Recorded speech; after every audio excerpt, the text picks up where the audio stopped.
પત્રકાર વાર્તામાં સ્વાગત છે।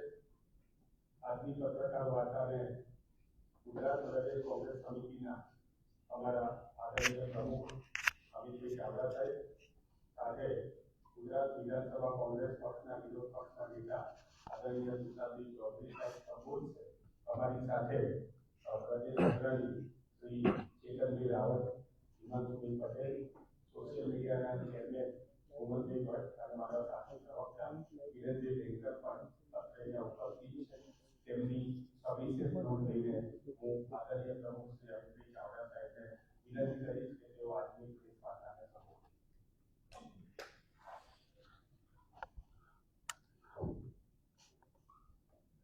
આજની પ્રેસ વાર્તામાં અમારી સાથે ખાસ ઉપસ્થિત અમારા વિધાનસભા કોંગ્રેસ પક્ષના નેતા, ભારત સરકારના પૂર્વ મંત્રી આદરણીય તુષારભાઈ ચૌધરી, પ્રદેશ કોંગ્રેસ સમિતિના મારા વરિષ્ઠ આગેવાનો ડૉક્ટર હિમાંશુભાઈ પટેલ, ચેતનભાઈ રાવલ, પ્રદેશ કોંગ્રેસ સમિતિના મારા પ્રવક્તાશ્રીઓ ભાઈ હેમાંગભાઈ રાવલ, હિરેનભાઈ બેંકર, સોશિયલ મીડિયા ડિપાર્ટમેન્ટના મારા પ્રદેશના કોઓર્ડિનેટર અને ભુવનભાઈ ભટ્ટ, આપ સૌ ઇલેક્ટ્રોનિક્સ અને પ્રિન્ટ મીડિયાના પત્રકાર મિત્રોનું હાર્દિક સ્વાગત કરીએ છીએ।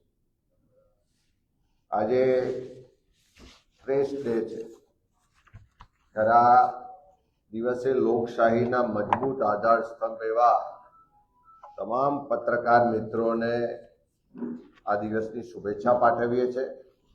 અને જે રીતે ઇતિહાસ રહ્યો છે કે લોકશાહીને બચાવવા માટે, સંવિધાનને બચાવવા માટે, લોકોના અવાજને બુલંદ કરવા માટે પત્રકાર મિત્રોનું ખૂબ મોટું યોગદાન રહ્યું છે। આવનારા સમયમાં પણ એ જ યોગદાન જળવાઈ રહે એવી શુભેચ્છા અને અપેક્ષા પણ રાખીએ છીએ।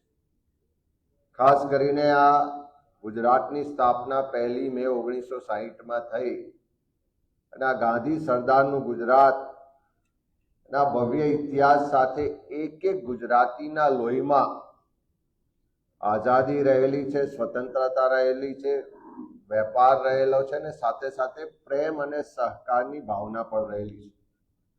એ રાજકીય ક્ષેત્રે હોય, સહકારનું ક્ષેત્ર હોય, વેપારનું ક્ષેત્ર હોય, સામાજિક સુધારણાનું ક્ષેત્ર હોય, ગુજરાત અને ગુજરાતીઓ હંમેશા અગ્રેસર રહ્યા છે। પરંતુ છેલ્લા 3 દાયકાના શાસનમાં જે રીતે ભારતીય જનતા પાર્ટીની સરકારે એની નીતિ અને રીતિ મુજબ ફરી પાછા અંગ્રેજોનું શાસન હોય એ રીતે ગુજરાતના લોકોને ફરી ગુલામ બનાવવા તરફ, શોષણ થાય, અન્યાય થાય, અત્યાચાર થાય, ભેદભાવ થાય એવું શાસન પ્રસ્થાપિત કર્યું છે। સાથે સાથે ક્યાંક ઈડી હોય, ઇન્કમ ટેક્સ હોય, પોલીસ હોય, પ્રશાસન હોય, સીબીઆઈ હોય કે અન્ય સંસ્થાઓનો દુરુપયોગ કરી ડર અને ભયનો માહોલ ઊભો કર્યો। અને આ 3 દાયકાના શાસન પછી આજે ગુજરાતમાં ભય, ભૂખ અને ભ્રષ્ટાચાર વધ્યો હોય એવી સ્પષ્ટ સ્થિતિનું નિર્માણ થયું છે। નવા અંગ્રેજોનું શાસન હોય એવી સ્થિતિનું નિર્માણ થયું।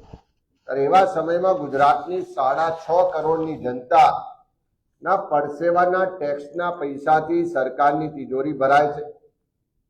દર વર્ષે જે વિધાનસભામાં બજેટ પાસ થાય, ચાલુ વર્ષનું બજેટ જોઈએ તો 3.70 લાખ કરોડ રૂપિયાનું બજેટ ગુજરાત વિધાનસભાએ પાસ કર્યું। અને એ બજેટ પ્રજાના પૈસાથી બનેલું બજેટ, રાજ્યના મંત્રી હોય, મુખ્યમંત્રી હોય, કોઈ કલેક્ટર હોય, ડીડીઓ હોય કે એસપી હોય કે સામાન્ય કર્મચારી હોય કે ધારાસભ્ય હોય, બધાનો પગાર પ્રજાના પરસેવાના ટેક્સના પૈસામાંથી થાય છે। ત્યારે 3 દાયકાના શાસન પછી, અબજો રૂપિયાના બજેટના ખર્ચ પછી ગુજરાતના ખેડૂતોને શું મળ્યું, ગુજરાતના યુવાનોને શું મળ્યું, ગુજરાતની મહિલાઓ માટે શું થયું, ગુજરાતનો નાનો વેપારી હોય, કામદાર હોય, ખેત મજૂર હોય કે સામાન્ય વ્યક્તિ હોય, અને આ 3 દાયકાના શાસન પછી શું મળ્યું ને શું ના મળ્યું એના લેખાજોખા કરવાનો સમય છે।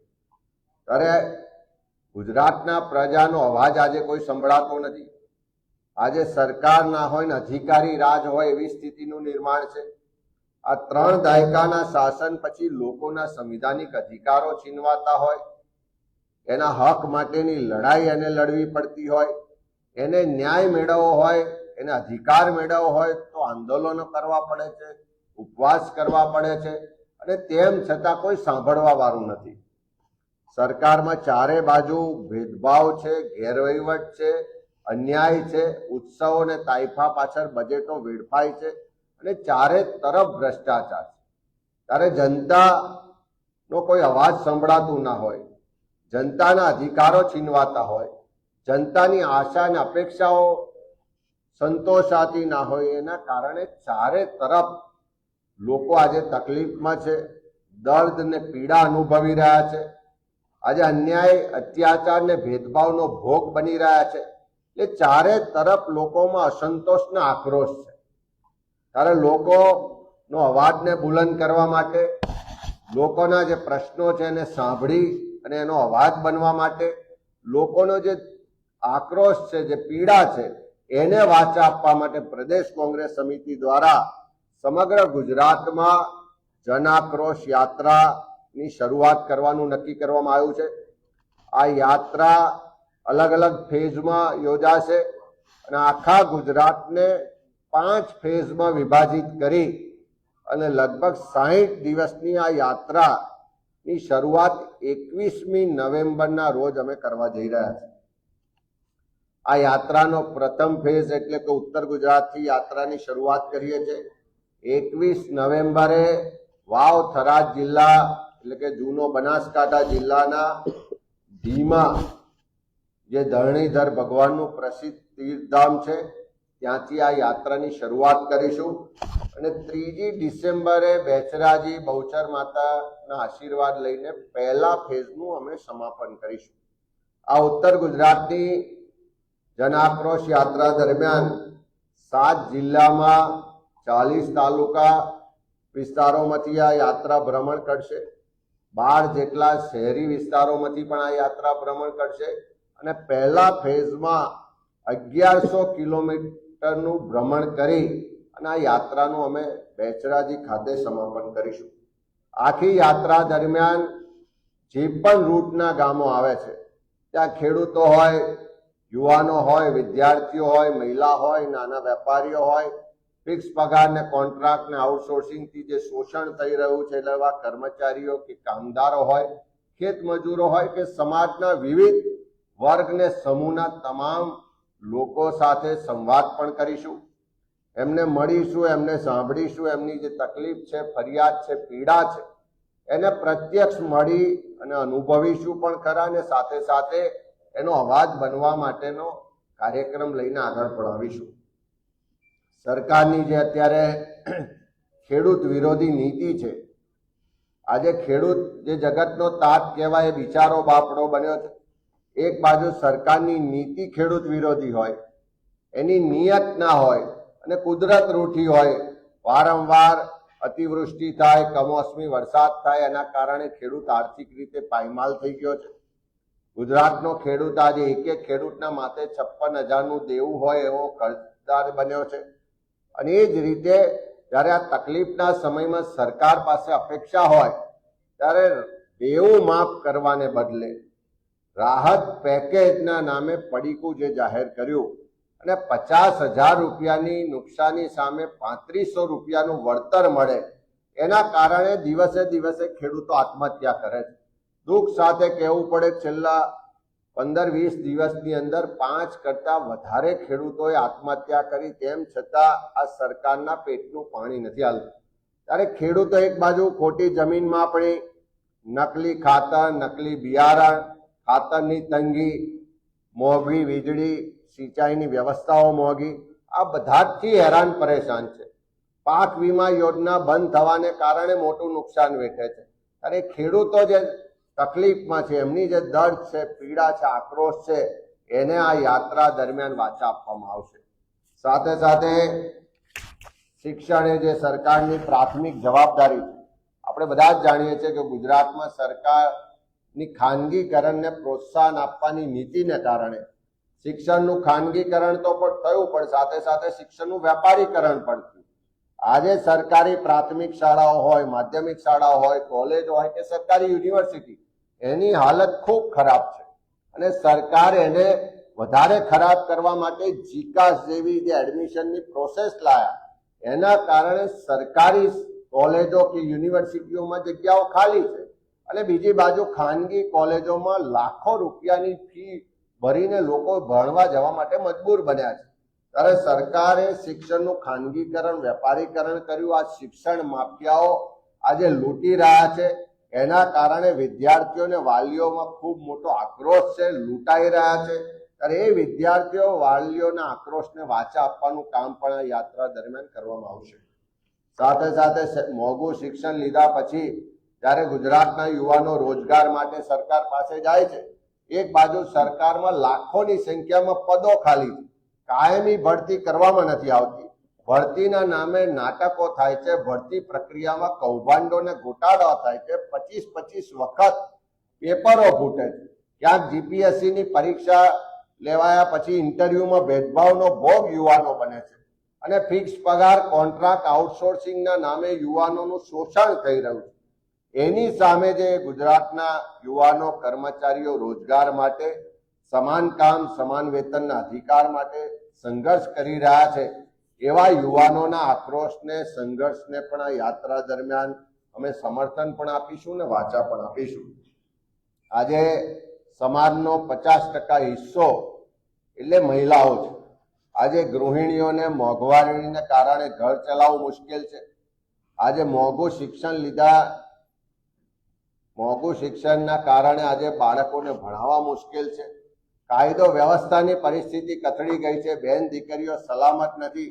રોજ બળાત્કાર, છેડતી અને અત્યાચારના બનાવો વધી રહ્યા છે અને ખાસ કરીને જે ગુજરાતમાં કાયદો વ્યવસ્થાની પરિસ્થિતિ ખાડે ગઈ છે, સરકારનો કોઈ પણ જાતનો ડર નથી રહ્યો. પોલીસ જાણે હપ્તાખોરીના રાજને કારણે ગુનેગારોની ગુલામ બની હોય એવી સ્થિતિ છે. દારૂ, જુગારની બધી વધી છે. દારૂ ને ડ્રગ્સ આજે ગલીથી લઈને ગાંધીનગર સુધી દરેક જગ્યાએ મળે. યુવાધન બરબાદ થઈ રહ્યું છે. આ દારૂની બદીને કારણે નાની ઉંમરે બહેન દીકરીઓ વિધવા થઈ રહી છે. ત્યારે મહિલાઓની જે તકલીફ છે, પીડા છે, જે દર્દ છે, જે આક્રોશ છે, એને પણ આ યાત્રા દરમિયાન વાચા આપીશું ને મહિલાઓને એનો અધિકાર ને સન્માન મળે એ લડાઈને પણ આગળ લઈ જઈશું. સાથે સાથે આજે આ સરકારમાં ભ્રષ્ટાચાર જાણે શિષ્ટાચાર બની ગયો હોય. એક પણ કચેરી એવી નથી કે જ્યાં પૈસા આપ્યા સિવાય કોઈ કામ થાય. હપ્તાખોરીનું રાજ સરકારના બધા જ વિભાગોમાં વ્યાપક રીતે એક દૂષણની રીતે પ્રસરી ગયું છે. મનરેગાનો ભ્રષ્ટાચાર આપણે જોયો છે, નલ સે જલનો ભ્રષ્ટાચાર જોયો છે, રસ્તામાં ખાડા પડતા આપણે જોયા છે. બધી જ કચેરીઓમાં ભ્રષ્ટાચારનું શાસન છે.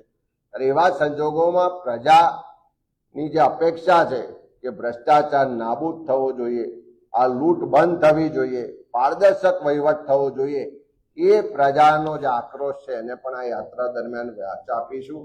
ખાસ કરીને આ જનાક્રોશ યાત્રા સમગ્ર ગુજરાતમાં ભ્રમણ કરવાની છે અને આ 60 દિવસની યાત્રાના ભ્રમણ દરમિયાન બધા જ વિસ્તારોમાં, બધા જ વર્ગના, બધા જ સમૂહના લોકોને મળીશું, બધાને સાંભળીશું, દરેકને એમને બોલવા માટેનો મંચ આપીશું. એટલે કે જનતાનો મંચ પણ આ યાત્રા દરમિયાન જનમંચ પણ હશે. સાથે સાથે સંવાદ પણ પ્રસ્થાપિત થશે અને સાચી હકીકતો, સાચી જે વિકાસના બણગા ફૂંકવામાં આવે છે એના બદલે સાચી હકીકતો પણ આ યાત્રા દરમિયાન ઉજાગર કરીશું. લોકોને જ્યાં ડર છે, ભય છે કે અમારી વાત કોઈ સાંભળતું નથી, અમને બોલતા ડર લાગે છે, એ ડરને પણ દૂર કરીશું અને સરકાર સામે સડકથી લઈને સંસદ સુધી મુદ્દાઓ આધારિત લડાઈની શરૂઆત થશે. આ યાત્રાથી લોકો ખુલીને બોલતા પણ થશે. આ યાત્રાથી લોકોના અવાજને બુલંદી પણ મળશે. આ યાત્રાથી લોકોનો અવાજ અમે બુલંદ અવાજે ખાલી રજૂ જ નહીં કરીએ, પણ એના માટે પરિણામલક્ષી લડત પણ લડીશું.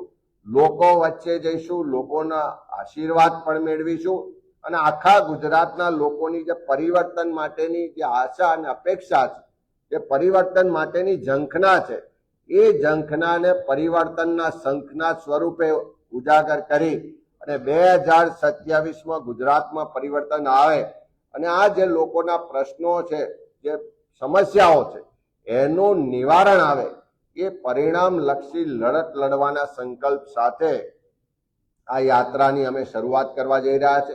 ત્યારે આપના માધ્યમથી અમે ગુજરાતના લોકોને કહેવા માંગીએ છીએ કે જનતાના અવાજને બુલંદ કરવા માટે જે સરકાર જનતાનો અવાજ સાંભળતી નથી, એ બહેરા કાન સુધી અવાજ પહોંચાડવા માટે સરકાર જ્યાં પણ નહીં માને, જ્યાં પણ નહીં સાંભળે, ત્યાં એની સામે લડાઈ લડવા માટે અને સરકારની જે પરિણામલક્ષી લડત આપણે લડીને એમાં પરિવર્તન લાવવા માટે અમે આ યાત્રા લઈને આવી રહ્યા છે. ત્યારે એમાં બધા જ સહયોગી બને, બધા જ લોકો એમાં જોડાય.